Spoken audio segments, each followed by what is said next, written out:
मुहर्रमुल हराम की वो ख़ास सौगात जिसके बगैर ये महीना अधूरा लगता है। दम के रोट। क्या आपके रोट भी बेकिंग के बाद सख्त हो जाते हैं या वो अंदर से कच्चे रह जाते हैं? आज मैं आपके साथ शेयर करूंगी हैदराबाद के मशहूर खस्ता और मुंह में घुल जाने वाले दम के रोट की वो सीक्रेट रेसिपी जो आज से पहले इंटरनेट पर किसी ने नहीं बताई। ना ओवन की जरूरत ना तंदूर की, घर की पतीली में बिल्कुल बेकरी से बेहतर और देगी जायकेदार रोट मिनटों में तैयार।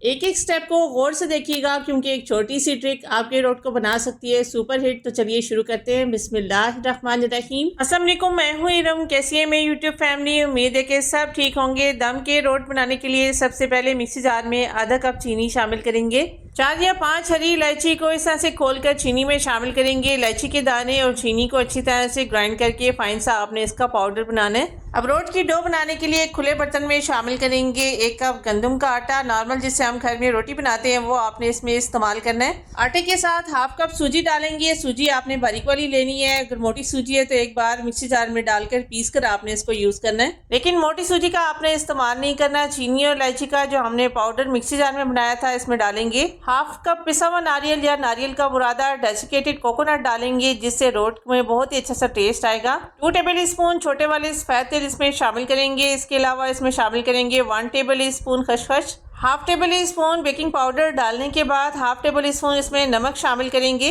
इन सब के अलावा इसमें 2 टेबल स्पून घी शामिल करेंगे। घी आपने इससे ज़्यादा इसमें इस्तेमाल नहीं करना। पिघला हुआ घी आपने यूज़ नहीं करना, ना ही ऑयल का इस्तेमाल करेंगे। रूम टेम्परेचर पर जो घी है उसको आपने यूज़ करना है। रोट के टेस्ट को मज़ीद इन्हेंस करने के लिए इसमें कुछ ड्रॉप्स वनीला एसेंस के शामिल करेंगे। आप इसकी जगह पर केवड़ा एसेंस भी यूज़ कर सकते हैं।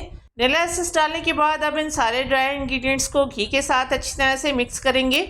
कुछ देर ड्राई इंग्रेडिएंट्स को आपने इस तरह से हाथ से मसलना है जिससे बहुत ही अच्छी तरह से ये सब चीज़ें मिक्स हो जाएंगी। घी के साथ आटे को मसलने से इसका एक क्रम्बल सा बनेगा बहुत ही खस्ता, जिससे रोट हमारे तैयार होंगे। कुछ देर इस तरह से मसलने के बाद आपने घी की मिकदार को इसमें चेक करना है। इसके चेक करने के लिए आपने इस तरह से मुट्ठी इसकी बांध कर देखनी है। अगर ये मिक्सर इस तरह से ज्वाइन हो रहा है इसका मतलब है आपने घी इसमें ठीक डाला है। अगर ये इस तरह से ना जुड़े इसमें आपने 1 टेबल स्पून घी और शामिल करना है। अब रोट की इस डो को गूंदने के लिए नीम गर्म दूध का इस्तेमाल करेंगे। दूध आपने इसमें हस्बे ज़रूरत इस्तेमाल करना है। रोट की डो ना ज़्यादा सख्त होनी चाहिए ना ज़्यादा नरम। अगर आप ज़्यादा सख्त रखेंगी तो इसमें सूजी फूल कर ये और भी ज़्यादा टाइट हो जाएगी, इसलिए आपने इस डो को दरमियाना सा गूंदना है। डो को गूंदने के लिए आधा कप मैंने दूध लिया था जिसमें से आधा ही यूज़ हुआ है। तकरीबन 1/4 कप के बराबर दूध का इस्तेमाल हुआ है। इस डो को आपको आटे की तरह गूंदने की भी ज़रूरत नहीं है, बस जस्ट आपने हल्के हाथों से सब चीज़ों को मिक्स करते हुए इसकी एक मीडियम सॉफ्ट डो बनानी है। डो रेडी करने के बाद इसको कवर करेंगे। कवर करके डो को आधे घंटे का रेस्ट देंगे। आपने इसको फ्रिज में नहीं रखना, किचन काउंटर पर ही इसको रखेंगे ताकि सूजी इसमें फूल जाए और डो भी अच्छी तरह से सेट हो जाए। डो जब सेट हो जाए इसकी कटिंग करेंगे। यहाँ पर मैंने डो को 6 इक्वल पार्ट्स में डिवाइड किया है। अब इस डो से पेड़े तैयार करेंगे। रोट बिस्किट से साइज़ में डबल होते हैं। थोड़े से दरमियाने साइज़ के पेड़े आपने इसके बनाने हैं। पेड़े बनाने के बाद अब जिस ट्रे में आपने इन रोट्स को बेक करना है उसको अच्छी तरह से ग्रीस करेंगे। मैदा वगैरह लगाने की ज़रूरत नहीं है। आपने इन पेड़ों को इस तरह से बारी बारी लेकर हाथ पर फ्लैट करना है। असल ट्रेडिशनल जो रोट्स की रेसिपी है उसमें किसी किस्म के मोल्ड का इस्तेमाल नहीं किया जाता, हाथ से ही इसकी शेप बनाई जाती है। हाथ पर फ्लैट करने के बाद ये जो साइडों पर किनारों पर इसके क्रैक्स आ रहे हैं इनको आपने फिंगर्स की मदद से ठीक करना है। अभी आपको इनकी शेप इतनी अच्छी नहीं लगेगी, लेकिन बेक होने के बाद ये बहुत ज़्यादा खूबसूरत लगते हैं। वीडियो को देखते हुए यहाँ तक आ गए, इसका मतलब है रेसिपी आपको पसंद आ रही है। रेसिपी अच्छी लगे तो लाइक आपने ज़रूर करना है।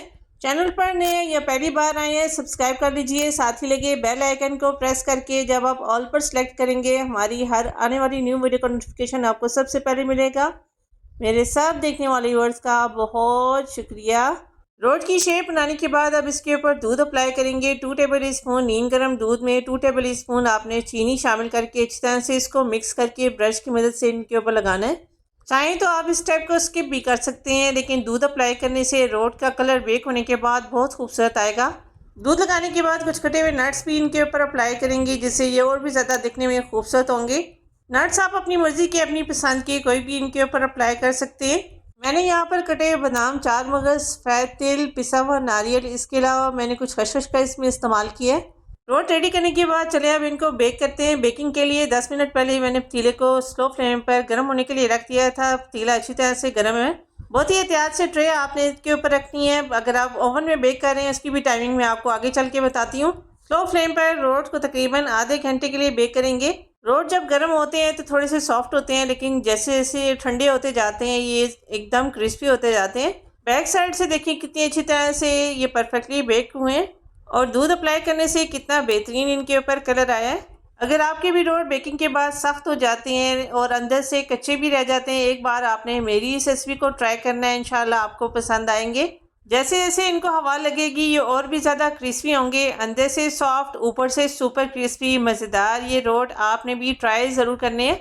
अगर रोट की ये आसान और मज़ेदार सी रेसिपी आपको पसंद आए, आपने इसको लाइक करना है, चैनल को सब्सक्राइब करना है और कमेंट बॉक्स में आकर आपने मुझे बताना है आप नेक्स्ट कौन सी रेसिपी आप मेरे चैनल पर देखना चाहते हैं। पाकिस्तान के अंदर या पाकिस्तान से बाहर कौन से सिटी कौन से कंट्री में किस टाइम में आप मेरी वीडियो को वॉच कर रहे हैं, कमेंट बॉक्स में आपने अपना नाम ज़रूर लिखना है, मुझे आपके कमेंट्स का इंतजार रहेगा। सो मिलते हैं अगली वीडियो में एक और नई अमेजिंग रेसिपी के साथ। तब तक के लिए अल्लाह हाफिज़।